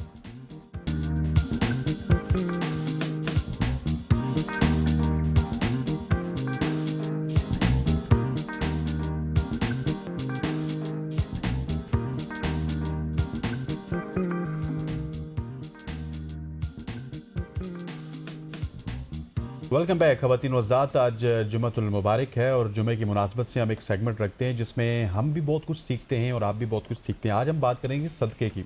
یہ صرف ایک عمل نہیں ہے, یہ دل کی نرمی, اللہ کی رضا اور انسانیت کی خدمت کا نام ہے. اسلام میں صدقہ ایک ایسی عظیم عبادت ہے جو نہ صرف محتاج کا سہارا بنتی ہے بلکہ دینے والی کی زندگی سے بھی مصیبتیں, پریشانی اور آفتیں دور کرتی ہے. حدیث نبوی صلی اللہ علیہ وسلم ہے کہ صدقہ بلاؤں کو ٹال دیتا ہے. جب انسان اللہ کے نام پر دیتا ہے, خواہ وہ ایک کھجور ہو, پانی کا ایک گھونٹ ہو یا پھر ایک مسکراہٹ ہو, تو اس کا بدلہ اللہ کئی گنا بڑھا کر لوٹاتا ہے. آج کے دور میں جہاں لوگ ذہنی دباؤ, بیماریوں, روزمرہ مشکلات اور بے چینی کا شکار ہیں, وہاں صدقہ ایک روحانی ڈال کر کی طرح سے انسان کی حفاظت کرتا ہے. اور آج کے پروگرام میں ہم بات کریں گے صدقہ آخر کیوں دیا جاتا ہے, اس کی حکمت کیا, اور اللہ کس طرح صدقہ دینے والوں کے رزق, صحت اور زندگی میں برکت ڈال دیتا ہے. بالکل جی, اور اسی پر بات کرنے کے لیے اسٹوڈیو ہمیں جوائن کر چکے ہیں مفتی اسکالر ڈاکٹر اسد اللہ صاحب. Thank you so much sir for your time. سب سے پہلے ہم یہیں سے شروع کرتے ہیں کہ اسلام میں صدقے کی کیا اہمیت ہے, کس طرح سے کیا مقصد ہے اس کا, تاکہ لوگوں کو سمجھ آ سکے. بسم اللہ, الحمدللہ والصلاۃ والسلام علی رسول اللہ وعلی آلہ وصحبہ ومن والاه اما بعد. دیکھیں, صدقے کے پیچھے ایک اہم حکمت سمجھنے کی ضرورت ہے. اللہ تعالیٰ نے جو کچھ ہمیں دیا ہے یہ ہمارا نہیں ہے. ہم نہیں تھے اور یہ سب کچھ تھا, پھر ہم چلے جائیں گے, یہ سب کچھ رہ جائے گا. اس کا مطلب ہے کہ درمیان میں ایک مختصر وقت کے لیے ہمیں عطا ہوا ہے, اور یہ دیا بھی اللہ تعالیٰ نے ہے, واپس لے بھی سکتے ہیں. تو اس میں اللہ تعالیٰ بار بار انسانوں کو یہ بتانا چاہتے ہیں کہ یہ جب میرا ہی دیا ہوا ہے, آپ کی طرح ہی کی صلاحیتوں کے آدمیوں کو, لوگوں کو میں نے اس سے کم دیا ہوا ہے, کسی کو نہیں دیا, تو اس میں اللہ تعالیٰ کا حق نہ بلائیں. اللہ تعالیٰ کا حق قرآن مجید میں اللہ تعالیٰ فرماتے ہیں کہ ان جو نیک لوگ ہوتے ہیں ان کے اموال میں مانگنے والے اور نہ مانگنے والے دونوں کا حق ہوتا ہے. پھر اللہ تعالیٰ نے ان وسائل کی تقسیم اس طرح سے کی ہے کہ اگر اس میں صدقات واجبہ, صدقات نافلہ, اس سب پہ ٹھیک طرح سے عمل کیا جائے تو ہر مستحق کو اس کا حق ضرور پہنچ کے رہے. اسی لیے اللہ تعالیٰ نے زکوٰۃ کو 2.5% رکھا ہے کہ اس سے اندازہ ہے کہ یہ لوگوں کی ضرورت کے لیے کافی ہوگا, ورنہ زیادہ مقرر کر دیا جاتا. پھر بھی اگر اس میں کوئی کمی کوتاہی رہ جائے تو نفلی صدقہ دینے کا بتایا گیا ہے. اور اللہ, چونکہ یہ نفلی صدقہ اللہ تعالیٰ فرماتے ہیں, حدیث میں آتا ہے کہ اللہ تعالیٰ کے شان کے جس طرح لائق ہے, فقیر کے ہاتھ میں صدقہ پہنچنے سے پہلے ہی اللہ تعالیٰ کے ہاتھ میں گرتا ہے. اور اللہ تعالیٰ پھر آدمی کے صدقے کو ایسے بڑھاتا ہے, حدیث میں اس کی مثال دی گئی کہ جیسے بکری کا کوئی چھوٹا سا بچہ ہوتا ہے, ہم اس کے کھانے پینے کا انتظام کرتے ہیں, اس کے سردی گرمی سے بچاؤ کا انتظام کرتے ہیں, یہاں تک کہ وہ بڑا بکرا بن جاتا ہے. اسی طرح اللہ تعالیٰ آپ کے کھجور کے ایک کھجور کو اس طرح اس کا ثواب بڑھاتے رہتے ہیں یہاں تک کہ ایک کھجور کا ثواب احد کے پہاڑ جتنا ہو جاتا ہے.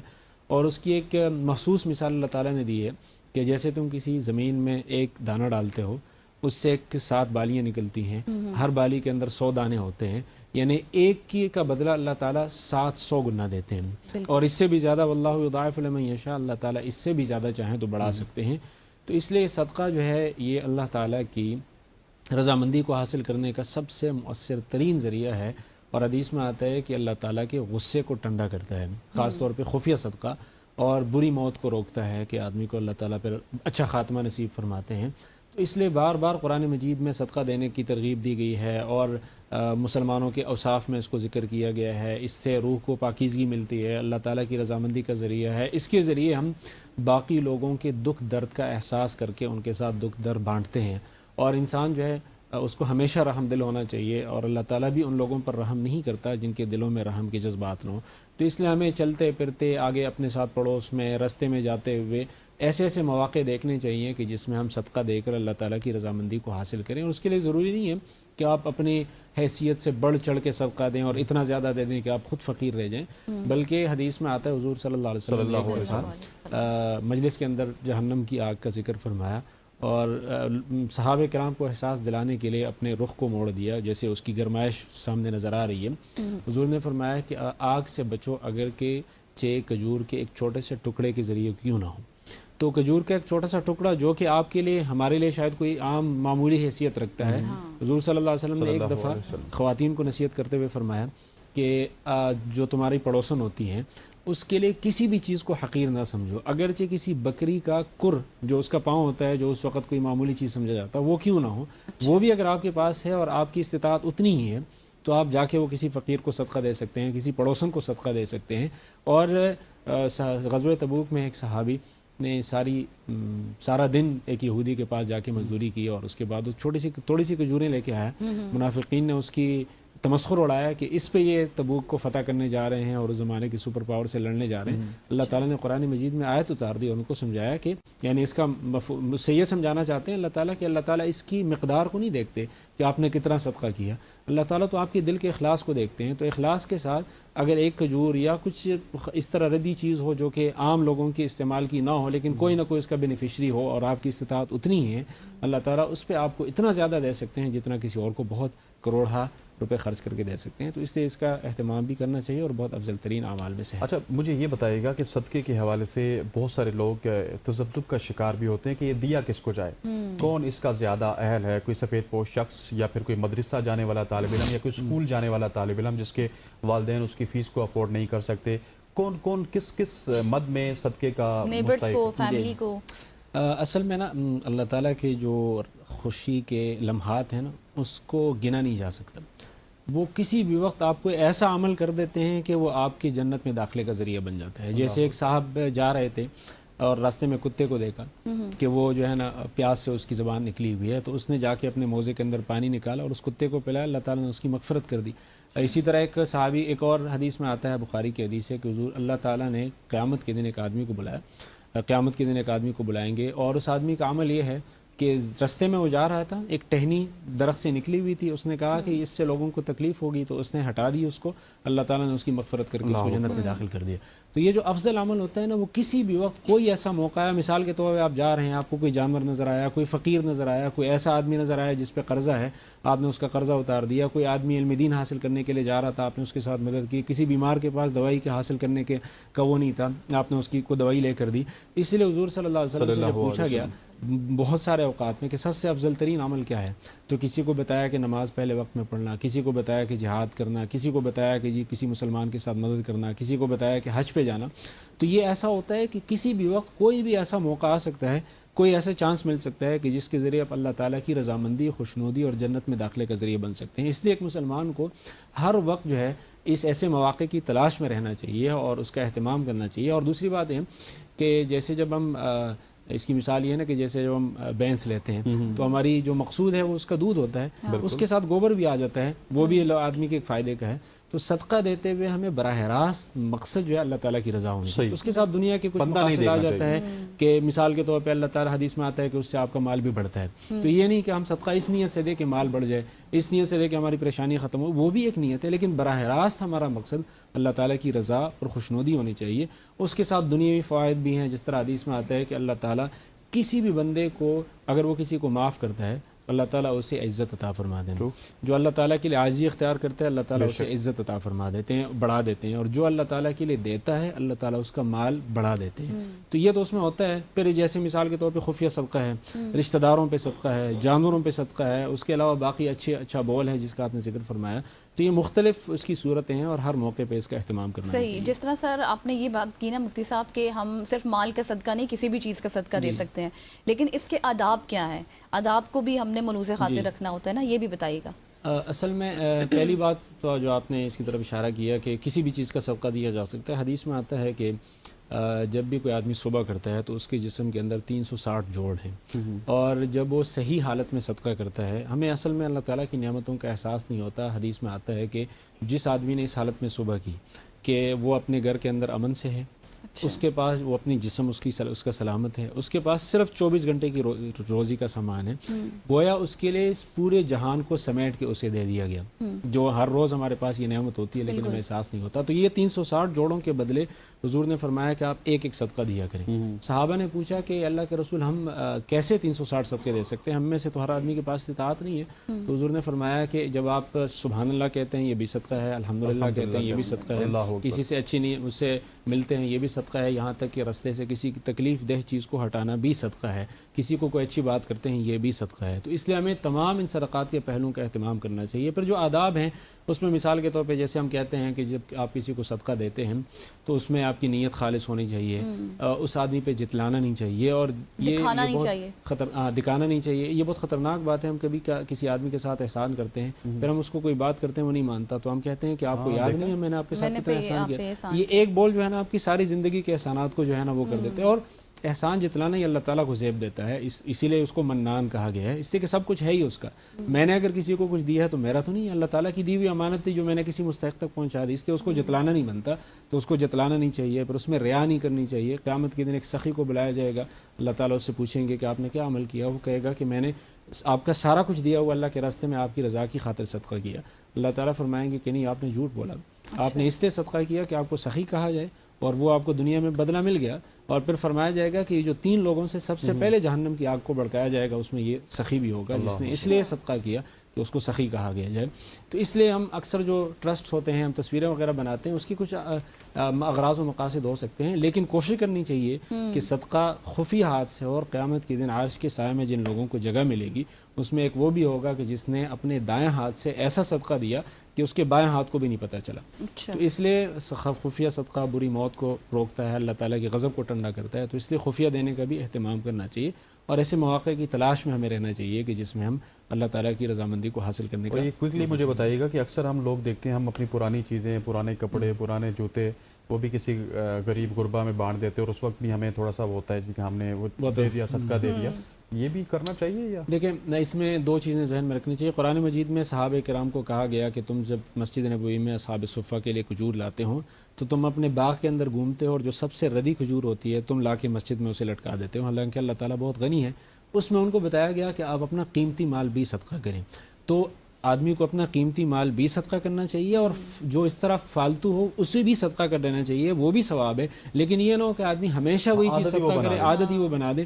بس جب یہ آیت اتری کہ سب سے محبوب ترین چیز کو صدقہ کریں, حضرت ابو طلحہ نے جو سب سے محبوب ترین باغ تھا بیروحا, وہ جا کے اللہ تعالیٰ کے حضور کے سامنے رکھ دیا کہ یہ میری طرف سے صدقہ ہے. تو اس لیے اپنے محبوب چیزوں کا بھی صدقہ کرنا چاہیے, اور وہ سب سے زیادہ ثواب ملتا ہے. لیکن اس کے علاوہ جو ایسی چیز ہے جو ہمارے استعمال کی نہیں ہے, وہ کسی کے استعمال کی ہو سکتی ہے.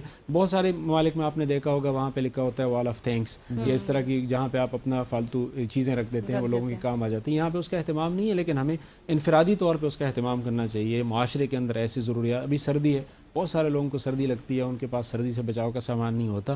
ہم لوگوں نے 10-10 سال پرانے گرم کپڑے رکھے ہوتے ہیں جس کا 2 سال میں کبھی ایک دفعہ استعمال کا موقع بھی نہیں آتا. تو ایسی چیز کو صدقہ کر دینا چاہیے جو آپ کے استعمال میں ریگولرلی نہیں آتا, اور اللہ تعالیٰ کی مخلوق پہ رحم بھی کرنا چاہیے, اور ایسے مواقع کی تلاش میں رہنا چاہیے. صحیح. تھینک یو سو مچ مفتی اسکالر ڈاکٹر اسد اللہ صاحب ہمارے ساتھ موجود. آج ہمارا جو خاص بات تھی وہ صدقے کے اوپر تھی, کن کن چیزوں پر ہم صدقہ دے سکتے ہیں, کیا کیا آداب ہونے چاہیے. یقینی طور پر آپ کو بہت کچھ کلیئر ہو چکا ہوگا. صبح کی سوچ کا وقت ختم ہوا. مجھے حسنین کو, ہماری پوری ٹیم کو منڈے تک کے لیے اجازت دیجیے. اللہ حافظ.